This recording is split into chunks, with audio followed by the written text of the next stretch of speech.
Hello friends, स्वागत है आप सभी का द उमंग प्लेटफॉर्म पर। जैसा कि हमने आपको पिछले वाले वीडियो में बताया था कि हमने बिहार के संबंध में काफ़ी जानकारी जो है इकट्ठी की है, आप लोग के साथ भी क्यों ना इसको डिस्कस किया जाए। चलो उसी से रिलेटेड आपका बिहार से कुछ इंपॉर्टेंट ऑब्जेक्टिव क्वेश्चन है, सोचा आप लोग को भी बता दें। ये एग्जाम की दृष्टि से ये बेहद महत्वपूर्ण क्वेश्चन हमने जो बोर्ड पे सामने दिखाई दे रहा है और लिखा है, ये ऑब्जेक्टिव के तौर पर, यानी कि आपको पीटी के एग्जामों में हमेशा पूछा जाता है ऐसा क्वेश्चन जिसमें हम या आप कंफ्यूज हो जाते हैं। चलिए देखते हैं कि कैसा कैसा क्वेश्चन यहाँ पे लिखा हुआ है।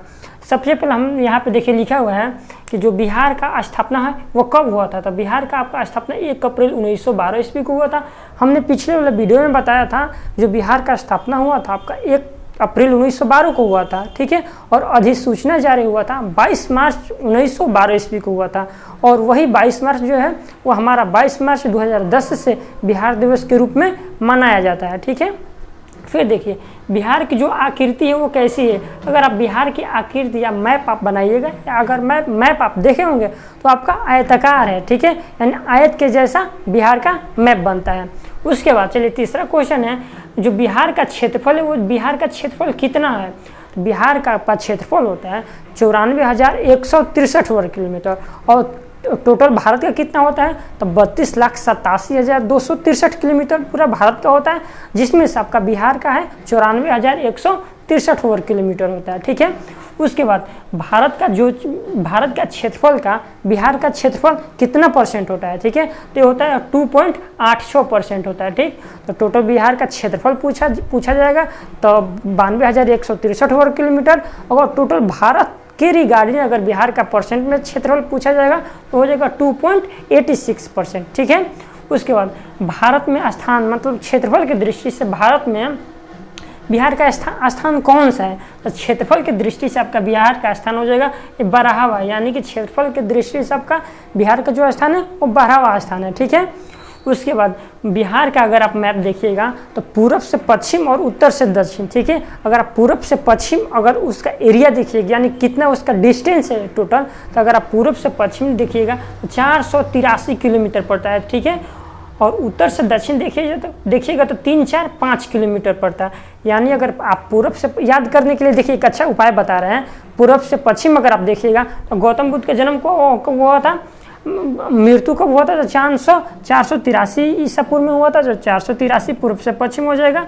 और उत्तर से दक्षिण में तो 3-4 किलोमीटर, कितना आसान है। उसके बाद औसत वार्षिक वर्षा कितना होता है 125 सेंटीमीटर आपका पूरा बिहार में होता है। अगर आपको ऐसे भी याद करना हो एक और बात कि टोटल धान के लिए हमारा धान के लिए औसत वर्षा कितना होना चाहिए तो 125 सेंटीमीटर होना चाहिए। बस वही 125 सेंटीमीटर औसत वार्षिक वर्षा होता है। उसके बाद टोटल बिहार की जनसंख्या कितना है तो 10,40,99,452, यानी टोटल बिहार की जनसंख्या कितना है 10,40,99,452 है। जिसमें से आपका टोटल पुरुष कितना परसेंट है तो टोटल पुरुष आपका 52.14%, यानी 52.14% है। और टोटल महिला कितना है इसमें तो टोटल महिला 47.86% आपका है, ठीक है। उसके बाद अगला देखते हैं, जो बिहार है, बिहार की जनसंख्या वृद्धि दर कितना है, यानी जो जनसंख्या वृद्धि दर था 1 और 11 की जनगणना के अनुसार तो 25.4% आपका दिया हुआ है, ठीक है। उसके बाद देखिए जो बिहार का जनसंख्या घनत्व कितना है, जनसंख्या घनत्व बिहार का कितना है तो 1106 वर्ग किलोमीटर, यानी 1 किलोमीटर में आपका 1106 व्यक्ति रहते हैं। और टोटल भारत का कितना है तो भारत का 343 रहता है, ठीक है। और टोटल बिहार का 1106 रहेगा। इसी को देखते हुए जो बिहार हमारा है जनसंख्या की दृष्टि से भारत का पहला राज्य हो जाता है, ठीक है। उसके बाद को नेक्स्ट क्वेश्चन है कि सबसे ज़्यादा जनसंख्या वाला जिला कौन सा है। सबसे ज़्यादा जनसंख्या वाला जिला आपका हो जाएगा पटना, और सबसे कम जनसंख्या वाला हो जाएगा आपका शेखपुरा। आपका शेखपुरा कहाँ स्थित है, अगर आप मैप देखिएगा तो मैप में वहाँ पे पटना के ठीक बगल में आपका शेखपुरा है। यानी कि अगर आप जो गंगा नदी हमारी है, गंगा नदी जो बिहार को बीचों बीच लगभग काट देती है, यानी आधा मैदानी भाग नीचे और आधा मैदानी भाग ऊपर आ जाता है, जिसमें से आपका सबसे जनसंख्या वाला जिला पटना, और पटना के ठीक बगल में ही सबसे कम जनसंख्या वाला जिला होता है शेखपुरा, ठीक है। उसके बाद देखिए जनसंख्या सबसे ज़्यादा जनसंख्या घनत्व वाला जिला कौन सा हो जाता है। सबसे ज़्यादा जनसंख्या घनत्व वाला आपका जिला हो जाता है शिवहर। शिवहर कहाँ है?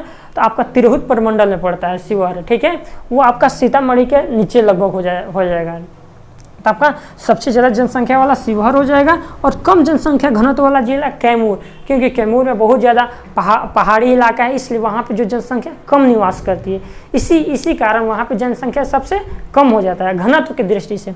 उसके बाद देखिए सबसे बड़ा जिला आपका हो जाएगा पश्चिमी चंपारण। देख रहे हैं ना, पश्चिमी चंपारण कहाँ है?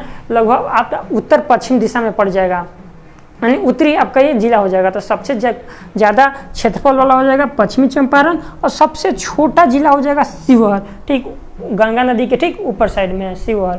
उसके बाद देखिए बिहार का लिंगानुपात कितना हो जाएगा? 918 बिहार का लिंगानुपात, यानी कि टोटल पुरुष 1000, उस पर आपका महिलाओं की संख्या 918, यानी कि बिहार का टोटल लिंगानुपात 918 है। और सीसी लिंगानुपात हो जाएगा 935, ठीक है। जो बिहार का ये 918 लिंगानुपात है, यही आपका भारत का सीसी लिंगानुपात होता है, ठीक है। यानी भारत का शिशु लिंगानुपात और बिहार का लिंगानुपात दोनों 918 होता है, और बिहार का शिशु लिंगानुपात होता है 935, ठीक है। यहाँ तक क्लियर। उसका नेक्स्ट क्वेश्चन है सबसे ज़्यादा लिंगानुपात वाला जिला आपका कौन सा हो जाएगा? सबसे ज़्यादा लिंगानुपात वाला जिला आपका हो जाएगा गोपालगंज, ठीक है। गोपालगंज कहाँ पे है? तो यह आपका गंगा नदी यहाँ पे देखिएगा तो सारण प्रमंडल में पड़ता है गोपालगंज। सारण, सिवान और गोपालगंज ये तीनों सारण प्रमंडल में पड़ता है, और ये हो जाएगा आपका सबसे ज़्यादा लिंगानुपात वाला जिला। और सबसे कम लिंगानुपात वाला जिला हो जाएगा आपका मुंगेर, ठीक है। मुंगेर आपका मुंगेर प्रमंडल में, यानी गंगा नदी के दक्षिण साइड में, और झारखंड से सटा हुआ ये राज्य है, ठीक है। ये हो जाएगा। उसके बाद सबसे ज़्यादा नगरीय जिला आपका पटना हो जाएगा। आपको ऐसे ही पता होना चाहिए कि जो हमारा पटना है, पटना में राजधानी है, बहुत सारा IT सेक्टर है, हर चीज़ पटना में चीज़ अवेलेबल है, इसलिए सबसे ज़्यादा नगरीय जिला हो जाएगा पटना। और सबसे कम नगरीकृत वाला जिला हो जाएगा समस्तीपुर, ठीक है। यानी वहाँ पर नगर शहर कम है, ठीक है। तो समस्तीपुर सबसे कम वाला हो जाएगा। उसके बाद देखिए साक्षरता जिला, बिहार का टोटल साक्षरता दर कितना है? बिहार का टोटल साक्षरता दर हो जाएगा 61.8%, ठीक है। यानी टोटल ओवरऑल में अगर हम बात करते हैं मतलब भारत के रिगार्डिंग, तो बिहार का जो साक्षरता दर है वो आपका 61.8% है, ठीक है। और इसमें से पुरुष साक्षरता दर कितना है? इसमें से पुरुष साक्षरता दर आपका हो जाएगा 51.2%, और महिला साक्षरता दर हो जाएगा 51.5%, ठीक है। महिला अक्सर ये तीनों एग्जामों में पूछा जाता है, आपको बिल्कुल कन्फ्यूज नहीं होना। टोटल पूछेगा 61.8%, सिर्फ पुरुष का पूछेगा तो 71.2%, और सिर्फ महिला का पूछेगा तो 51.5%। उसके बाद पुरुष सबसे, अगर आप बात करते हैं कि पुरुष में, महिला में या ऑल में, यानी ऑल में सबसे ज़्यादा ओवरऑल में बात करते हैं, तो सबसे ज़्यादा साक्षर वाला जिला कौन सा हो जाएगा? तो रोहतास जिला हो जाएगा। रोहतास जिला आपका भोजपुर और कैमूर जिला के ठीक बीच में पड़ता है रोहतास जिला। अगर पुरुष में भी देखिएगा कि पुरुष में सबसे ज़्यादा साक्षर वाला जिला कौन सा है, या महिला में सबसे साक्षर वाला जिला कौन सा है, तो रोहतास हो जाएगा, ठीक है। उसके बाद अगर ओवरऑल में देखिएगा पूरा बिहार भर में, तो ओवरऑल में पुरुष साक्षर, ठीक है, पुरुष सबसे कम है। ओवरऑल में पुरुष से संबंधित सबसे कम साक्षर जिला कौन सा है? तो वो पूर्णिया हो जाएगा। और महिला में सबसे कम साक्षर वाला जिला हो जाएगा सहरसा। ये बिहार SI के एग्जाम में आपका पूछा गया था, ठीक है। बिहार SI के एग्जाम में ये पूछा गया था सबसे कम महिला साक्षर वाला जिला कौन सा है, तो सहरसा हो जाता है, ठीक है। उसके बाद बात करते हैं कि बिहार में टोटल लोकसभा की सीटों की संख्या कितना होती है, विधानसभा की और राज्यसभा की। तो बिहार में आपका लोकसभा की सीटों की संख्या 40 होता है, राज्यसभा की सीटों की संख्या आपका 16 होता है, विधान परिषद की सदस्यों की संख्या होता है 75, और विधानसभा की सीटों की संख्या होता है 243। यही आपका यहाँ पे लिखा हुआ है। टोटल लोकसभा 40, राज्यसभा 16, विधानसभा 243, और विधान परिषद आपका हो जाएगा 75, ठीक है। यहाँ तक आपका क्लियर है ना? बिल्कुल क्लियर होना चाहिए। ये सारा ऑब्जेक्टिव की दृष्टि से आपका एग्जाम में ये पूछा जाता है। उसके बाद बात करते हैं टोटल आपका बिहार में जिलों की संख्या कितना है? 38 है, यानी 38 है। अब एग्जाम में ये नहीं पूछेगा, एग्जाम में आपका ये पूछ देगा जो बिहार में सबसे नया जिला कौन सा है, तो आपका बिहार का सबसे नया जिला आपका अरवल जिला पड़ता है, ठीक है। तो यानी कि 38वां जिला आपका हो जाएगा अरवल। उसके बाद बिहार में प्रमंडल की संख्या कितना है? प्रमंडल की संख्या आपका 9 है, अनुमंडल की संख्या 101 है और प्रखंडों की संख्या 534 है। तो यही यहाँ पे हम लिखे हैं कि टोटल प्रमंडल की संख्या होता है 9, अनुमंडल की संख्या 101 और प्रखंड की संख्या 534, ठीक है। यही आपका था। और एक और बात, जो बिहार भर में सबसे ज़्यादा गर्म जिला कौन सा है? बिहार का सबसे ज़्यादा गर्म जिला पड़ता है गया और सबसे ठंडा जिला भी होता है गया, यानी ओवरऑल में गर्म और ठंडा जिला आपका पड़ जाता है गया, ठीक है। तो यही हम आप लोग के लिए ऑब्जेक्टिव लेकर आए थे। आप लोग को उम्मीद करते हैं कि जो ऑब्जेक्टिव वो बिल्कुल अच्छी तरह से स्टेप बाय स्टेप आपको समझ में आया होगा। अब हम नेक्स्ट वाले वीडियो में क्या पढ़ेंगे कि प्रमंडलों की संख्या टोटल कितना है। यहाँ पे तो हमने बता दिया कि प्रमंडलों की संख्या 9 है। अब देखेंगे यहाँ पे कि 9 प्रमंडल कहाँ कहाँ स्थित है और किस किस प्रमंडल में कौन सा जिला पड़ता है, ठीक है, और कौन सा ब्लॉक, कौन सा अनुमंडल कहाँ पे है, ठीक है। तो आज के लिए इतना ही। उम्मीद करते हैं कि ये आप लोग को वीडियो समझ में आया होगा। अगर वीडियो अच्छी तरह से समझ में आया होगा तो वीडियो को लाइक करें, सब्सक्राइब करें और शेयर करें, ठीक है। मिलते हैं अगले वीडियो के साथ।